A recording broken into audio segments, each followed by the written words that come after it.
नमस्कार, राजधानी एक्सप्रेस देख रहे हैं आप और आपके साथ मैं हूं मोनिका सिंह। उत्तराखंड में जल्द होगा मंत्रिमंडल में विस्तार। कई मौजूदा मंत्रियों की छुट्टी हो सकती है, बड़ी जानकारी मिल रही है। 4 से 5 नए चेहरे हो सकते हैं शामिल। पहाड़ और मैदान के संतुलन को साधेंगे सीएम धामी आलाकमान से करेंगे चर्चा। उत्तराखंड में एक बार फिर कैबिनेट विस्तार की चर्चाओं का बाजार गर्म है। बता दें कि पिछले दिनों कैबिनेट मंत्री प्रेमचंद अग्रवाल ने अपने पद से इस्तीफा दे दिया, जिसके बाद धामी कैबिनेट के 5 पद रिक्त हो गए हैं। माना जा रहा है कि जल्दी कैबिनेट विस्तार होने के साथ ही कुछ नए चेहरों को कैबिनेट में जगह मिल सकती है। प्रदेश मीडिया प्रभारी मनवीर सिंह चौहान का कहना है कि मंत्रिमंडल का विस्तार मुख्यमंत्री के विशेष अधिकार पर निर्भर करता है और केंद्रीय नेतृत्व का जैसे ही निर्देश प्राप्त होगा उस समय मंत्रिमंडल का विस्तार किया जाएगा।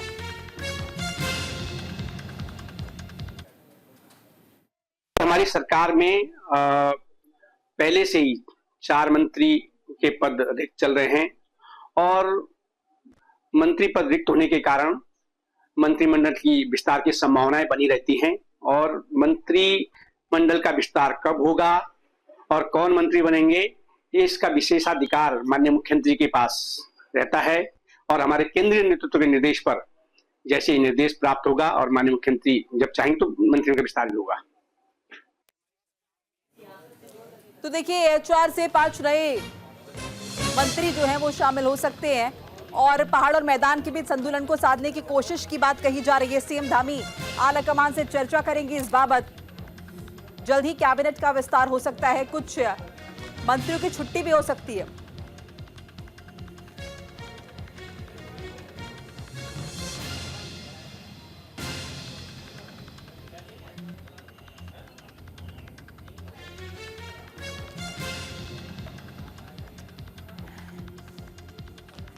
सो सीएम धामी जो है आलाकमान से चर्चा करेंगे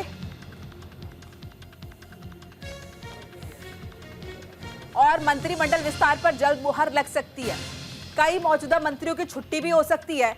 उत्तराखंड में जल्द मंत्रिमंडल में विस्तार की बात कही जा रही है। 4 से 5 नए चेहरे हो सकते हैं और इसके लिए चर्चा जो है वो की जाएगी। इसके साथ साथ बता दें कि देखिए कहा जा रहा है प्रदेश मीडिया प्रभारी की तरफ से कि जैसे मंत्रिमंडल का विस्तार मुख्यमंत्री के विशेष अधिकार पर निर्भर करता है कि केंद्रीय नेतृत्व का जैसे ही आदेश होगा, निर्देश होगा, उसी समय मंत्रिमंडल का विस्तार जो है वो हो जाएगा।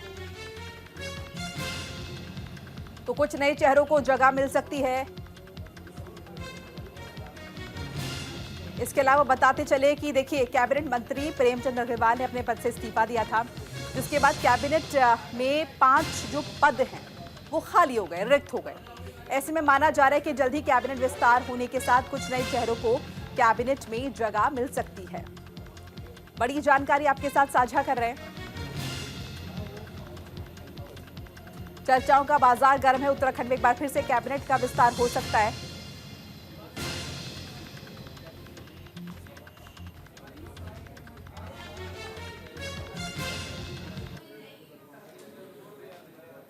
देखिए एआईसीसी के बदलाव पर हरीश रावत का बयान आया। हरीश रावत ने किया एआईसीसी में बदलाव का समर्थन। राहुल गांधी ने एआईसीसी में किए कई बदलाव।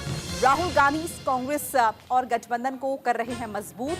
कांग्रेस नेता एआईसीसी में किए गए बदलावों पर कांग्रेस नेता हरीश रावत ने कहा कि राहुल गांधी हमारे नेता हैं और वो कांग्रेस और गठबंधन को मजबूत करने के लिए कदम उठा रहे हैं। वो चाहते हैं कि पार्टी हर मौके पर मजबूत रहे। उनकी इस कोशिश का सबको स्वागत करना चाहिए। हमें एक मजबूत विपक्ष की जरूरत है ताकि 2029 में सरकार बनाने का प्रस्ताव रख सके। इसके अलावा देखिए कहा जा रहा है कि गुजरात अधिवेशन एक नई ऊर्जा के साथ शुरू होगा, क्योंकि गांधी और उनके सिद्धांतों को हटाने की लगातार कोशिश हो रही है। उन सिद्धांतों को बनाए रखने के लिए हम कांग्रेस की 100वीं वर्षगांठ पर साबरमती आश्रम से सरकार को चुनौती भी देंगे। तो राहुल गांधी कांग्रेस और गठबंधन को मजबूत कर रहे हैं। तो हमारे नेता हैं और कांग्रेस को एक सैद्धांतिक आधार पर मजबूती से एक सशक्त विपक्ष के रूप में, ताकि इंडिया गठबंधन भी सशक्त दिखाई दे, उस रूप में वो तैयार कर रहे हैं। और जो चुनौतियां हैं उसका सामना करने के लिए वो पार्टी संगठन को हर स्तर पर चाहते हैं कि वो चुस्त दुरुस्त रहे, तैयार रहे। और हम उनके इस प्रयास का सबको स्वागत करना चाहिए और भगवान केदारनाथ उनको आशीर्वाद दे, अपने प्रयास में सफल हों, ताकि हम जो विपक्ष धर्म है टू अपोज द गवर्नमेंट और टू डिपोज द गवर्नमेंट, हम ये दोनों कर्तव्य पूरा कर सकें और उसके बाद अपने संगी साथी इंडी गठबंधन के लोगों के साथ मिल करके गवर्नमेंट प्रपोज कर सकें। अवैध मदरसों पर कार्रवाई को लेकर बोले हैं हरीश रावत। हरीश रावत ने सीएम धामी पर निशाना साधा है। किसी को टारगेट बनाकर चोट न करे, ये हरीश रावत ने कहा। मुख्यमंत्री धामी के निर्देशों के बाद प्रदेश में अवैध मदरसों पर एक्शन लगातार जारी है। मुख्यमंत्री का साफ तौर पर कहना है कि सरकार ऐसे मामलों की जांच करेगी और अगर अवैध निर्माण पाया जाता है तो उसके खिलाफ कार्रवाई करेगी। दूसरी ओर कांग्रेस सरकार निशाना साध रही है। पूर्व मुख्यमंत्री हरीश रावत का कहना है कि अवैध मदरसे, अवैध मजार, थूक जिहाद, कभी लव जिहाद जैसे शब्द कई बार मैं मुख्यमंत्री से सुन चुका हूं, लेकिन सरकार कर क्या रही है। उन्होंने कहा कि किसी को भी टारगेट बनाकर चोट करेंगे तो ये समाज के हित में नहीं होगा।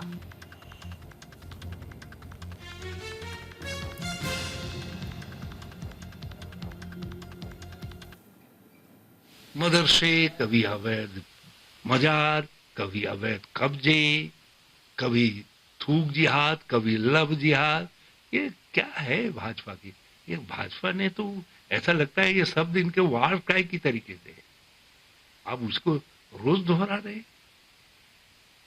रोज कह रहे, और ये सब चीजें जो है न जाने कितनी बार मुख्यमंत्री के से मुख से मैं सुन चुका हूं कि अवैध मदरसे करके।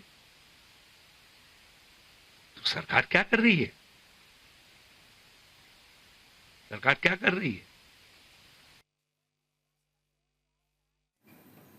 प्रदेश भर में अवैध मदरसों के खिलाफ चलाए जा रहे अभियान के क्रम में कोटद्वार की ग्रास्टनगंज में स्थित अवैध मदरसे को भी प्रशासन ने सीज कर दिया है। कोटद्वार के एसडीएम सोहनलाल सैनी ने जानकारी देते हुए बताया कि अलग अलग विभागों की टीम के साथ जब आज कोटद्वार के ग्रास्टनगंज स्थित मदरसे का निरीक्षण किया गया तो जांच के दौरान ये अवैध पाया गया, जिसको सील कर दिया गया है। इस पर कार्रवाई हुई है, ऐसा सोहनलाल सैनी द्वारा बताया गया, जो कि कोटद्वार के एसडीएम है।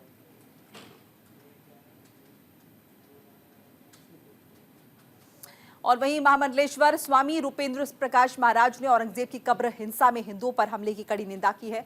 उन्होंने कहा कि औरंगजेब का भारत में कोई सम्मान नहीं, क्योंकि वो एक आक्रांता था जिसने हिंदुओं पर अत्याचार किए। स्वामी ने भारत की संस्कृति को सहिष्णु और शांति वाला बताया है और कहा कि इतिहास में अत्याचारियों का महिमा मंडन नहीं किया जा सकता है। औरंगजेब की मजार हिंसा पर बोले हैं वो महामंडलेश्वर।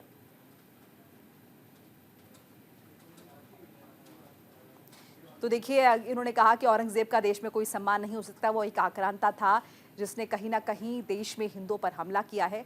हालांकि हिंदू धर्म के लोग बहुत ज्यादा सहिष्णु हैं।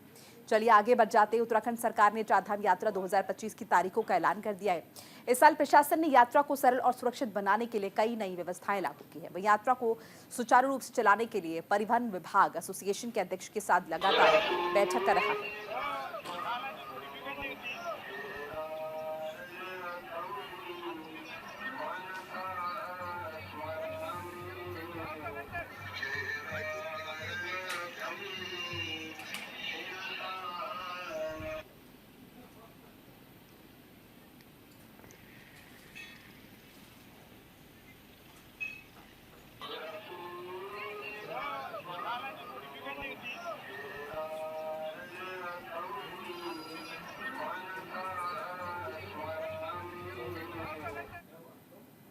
तीन चार सालों से हम लोग माननीय मुख्यमंत्री जी, एक्स सीएम साहब जो थे उनसे भी हम लोगों ने, और जो ट्रांसपोर्ट मिनिस्टर थे उनसे भी हमने रखा था कि बाहर की गाड़ियां, जो अन्य प्रदेशों की गाड़ियां उत्तराखंड को छोड़ के, उन गाड़ियों को चार धाम की यात्रा के लिए यात्रा फिटनेस मात्र 15 दिन की दी जाए। तो इस बार सरकार ने इसका संज्ञान लिया है और माननीय मुख्यमंत्री जी ने यहाँ पे जो हमारे नोडल अधिकारी श्री सुनील शर्मा जी हैं, उनको एक बैठक बुलाई गई थी विगत हफ्ते में, और उन्होंने ये सकारात्मक लिया है और उन्होंने कहा हमें कि हम इसको 15 दिन के लिए इसको ज़रूर करेंगे और यहाँ पर उत्तराखंड के जो ट्रांसपोर्टर है उनको रोजगार के लिए हम लोग प्रतिबद्ध हैं। राजन हत्याकांड का आरोपी फिर विवादों में है। जतिन चौधरी का विवादों से पुराना नाता है, पहले भी कई मामलों में सुर्खियों में रहा है। जतिन प्रणव चैंपियन उमेश कुमार विवाद में भी कूदा था। सोशल मीडिया पर उमेश के खिलाफ इसने मोर्चा भी खोला था। वीडियो के जरिए पहले भी बचौरी की चर्चा, तो कई मामलों में सुर्खियों में रहा है जतिन।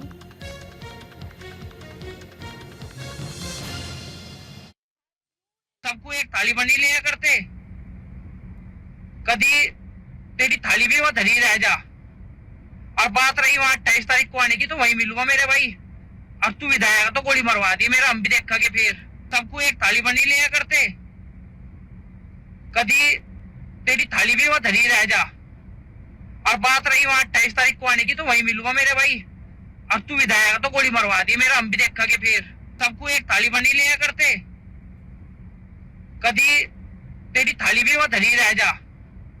और बात रही वहां 28 तारीख को आने की, तो वही मिलूंगा मेरे भाई। उत्तराखंड में जल्द होगा मंत्रिमंडल का विस्तार। कई मौजूदा मंत्रियों की छुट्टी हो सकती है। 4 से 5 नए चेहरे शामिल हो सकते हैं। पहाड़ और मैदान के संतुलन को साधेंगे सीएम धामी आलाकमान से चर्चा करेंगे। उत्तराखंड में एक बार फिर कैबिनेट विस्तार की चर्चाओं का बाजार गर्म है। बता दें कि पिछले दिनों कैबिनेट मंत्री प्रेमचंद अग्रवाल ने अपने पद से इस्तीफा दे दिया, जिसके बाद धामी कैबिनेट के 5 पद रिक्त हो गए हैं। माना जा रहा है कि जल्द ही कैबिनेट विस्तार होने के साथ कुछ नए चेहरों को कैबिनेट में जगह मिल सकती है। ज्यादा इन्फॉर्मेशन के लिए अनुज अवस्थी जुड़ चुके हैं हमारे साथ, हमारे सहयोगी। अनुज, कैबिनेट विस्तार की बात कही जा रही है और साथ साथ ये भी कहा जा रहा है कि कुछ नए चेहरों को भी जगह मिल सकती है। बिल्कुल मोनिका, जिस तरीके से मंत्री प्रेमचंद अग्रवाल का इस्तीफा हुआ, उसके बाद से जो है कैबिनेट विस्तार की जो चर्चा है वो काफी तेज हो गई है। मुख्यमंत्री पुष्कर सिंह धामी आज दिल्ली दौरे पे, राज्यपाल भी आज दिल्ली दौरे पे हैं, तो आला कमान से मुलाकात हो सकती है। और उसके बाद जो मंत्रिमंडल है, क्योंकि 5 चेहरे हैं, कुमाऊं से हो सकते हैं मंत्री, गढ़वाल से हो सकते हैं, कई समीकरण है जिनको साथ करके जो है मुख्यमंत्री पुष्कर सिंह धामी अपने कैबिनेट में जो है कई लोगों को नई जगह दे सकते हैं, चाहे वो ब्राह्मण चेहरा हो, चाहे वो दलित चेहरा हो, चाहे वो ठाकुर चेहरा हो। तो इन तमाम समीकरणों को देखते हुए 4 से 5 जो चेहरे हैं वो शामिल हो सकते हैं। अभी कुछ 2 मंत्रियों के और भी जो है सूत्रों से खबर आ रही है कि 2 मंत्रियों के और जो है डिस्कशन हो सकते हैं, उनका इस्तीफा हो सकता है और कुछ नए लोगों को जगह दी जाएगी। क्योंकि प्रेमचंद अग्रवाल के इस्तीफे के बाद ये चीज बिल्कुल साफ हो गई है कि धामी कैबिनेट का जो विस्तार है वो अब होगा। बीजेपी के चाहे प्रदेश अध्यक्ष हो या प्रदेश मीडिया प्रभारी हो मनवीर रावत, उनका ये कहना है कि उत्तराखंड में कैबिनेट विस्तार होगा और आला कमान से जैसे ही झंडी मिलेगी वैसे ही कैबिनेट विस्तार उत्तराखंड में किया जाएगा। जिस तरीके से मुख्यमंत्री भी लगातार दिल्ली दौरे पे हैं और ये चर्चाएं काफी तेज है और जल्द ही कैबिनेट विस्तार होने की संभावना जताई जा रही है। अनुज, इसके साथ साथ देखिए ये भी कहा जा रहा है कि कहीं ना कहीं जमीन को और पहाड़ को जोड़ने की कोशिश की जाएगी। इसे किस तरह से देखें? बिल्कुल, क्योंकि 3 जिले मोनिका मैदान के हैं, देहरादून, हरिद्वार और उधम सिंह नगर, और बाकी के जो जिले हैं वो पहाड़ से हैं। पहाड़ से भी कई लोगों को जो है मंत्रिमंडल में जगह मिल सकती है और मैदान से भी। इसी वजह से इसको कहा गया है कि पहाड़ और मैदान दोनों को साथ करके मुख्यमंत्री पुष्कर सिंह धामी बल्लेबाजी करेंगे, क्योंकि वो अब परिपक्व हो चुके हैं।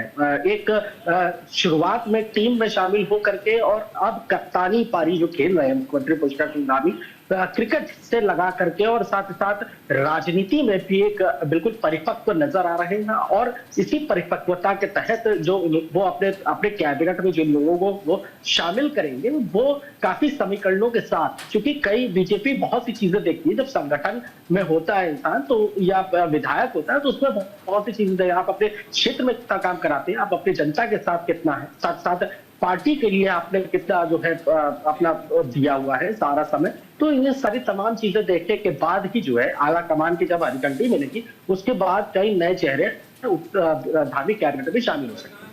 जी मन अनुज, इसके साथ साथ देखिए ये भी समझना चाहेंगे, ये भी कहा जा रहा है कि निर्देश अभी मिलने की जो है देरी है और उसके बाद ये कैबिनेट का विस्तार होगा। तो यानी कब तक माने कि कैबिनेट विस्तार जो है वो होगा?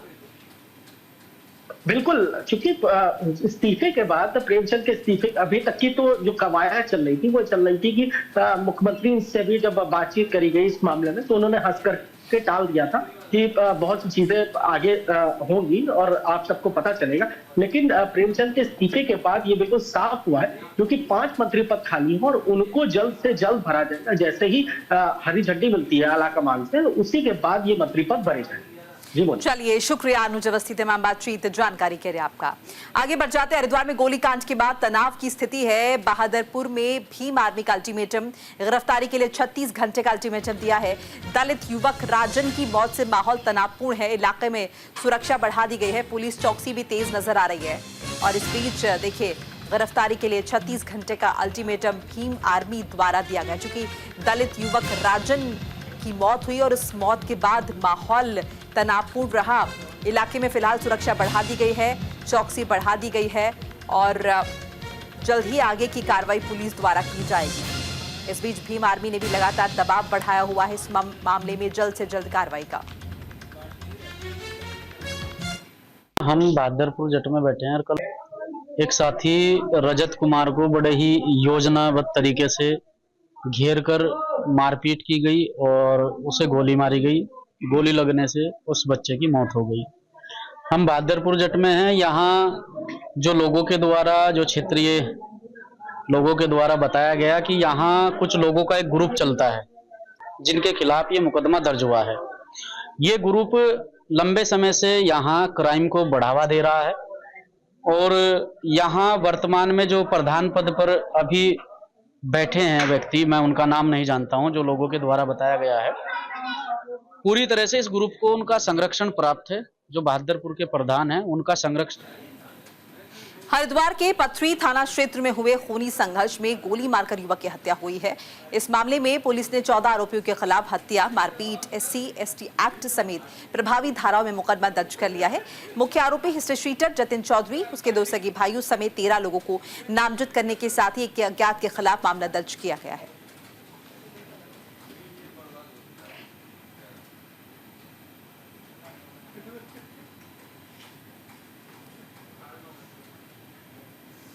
लक्सर शुगर मिल में कर्मचारी की संदिग्ध मौत। कर्मचारी की मौत पर परिजनों ने हंगामा किया।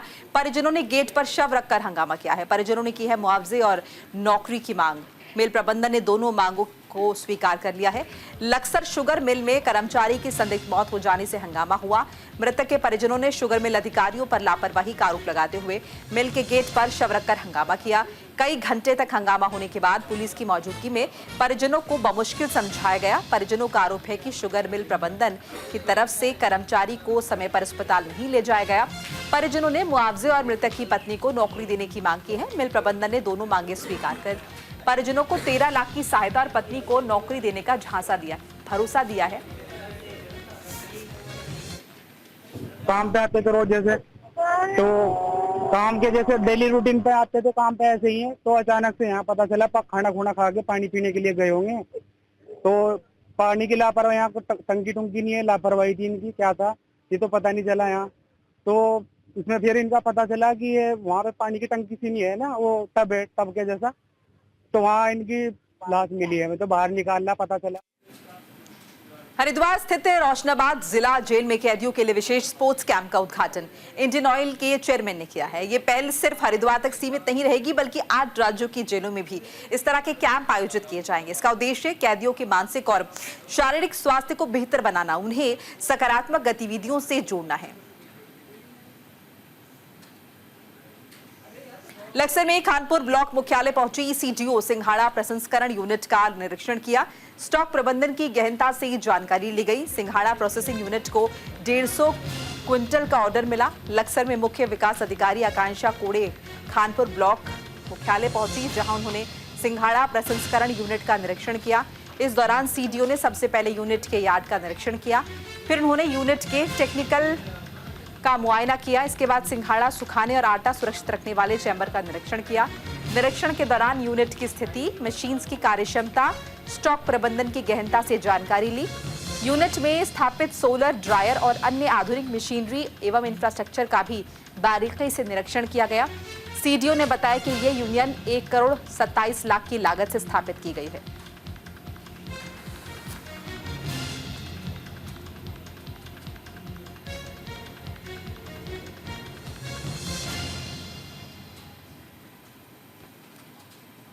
आगे बढ़ जाते हैं। विकासनगर के रेस्टोरेंट में आगजनी मामले में एक्शन हुआ है। रेस्टोरेंट में आगजनी करने वाले 3 आरोपी गिरफ्तार। होली पर रेस्टोरेंट में जानबूझकर लगाई गई थी आग। पार्टी करने को लेकर विवाद हुआ था। तस्वीरें आप देख रहे हैं आगजनी के। विकासनगर में एक रेस्टोरेंट को जानबूझकर आग के हवाले करने वाले 3 मुख्य आरोपियों को पुलिस ने गिरफ्तार कर लिया है। दरअसल होली के दिन विकासनगर में मौजूद एक रेस्टोरेंट में आग लगी। आग से लाखों का माल जलकर खाक हो गया। इस मामले में पुलिस को तहरीर देते हुए रेस्टोरेंट के मालिक ने बताया कि रेस्टोरेंट पर 2 गुटों का झगड़ा हुआ, जिसके बाद दोनों गुटों को रेस्टोरेंट संचालक ने बाहर निकाल दिया था। इस बात से खफा होकर थोड़ी देर बाद ही इस रेस्टोरेंट में आरोपियों ने जानबूझकर आग लगा दी थी। उसके बाद पुलिस ने एक्शन लेते हुए 3 आरोपियों को गिरफ्तार कर लिया। और इलेक्शन से बड़ी खबर बताते चले, वकीलों का कार्य बहिष्कार जारी, रजिस्ट्री समेत कई कामों का बहिष्कार किया है। तहसील मुख्यालय पर वकीलों का विरोध प्रदर्शन हो रहा है। मांगे पूरी न होने पर आंदोलन की चेतावनी दी गई है इनके द्वारा।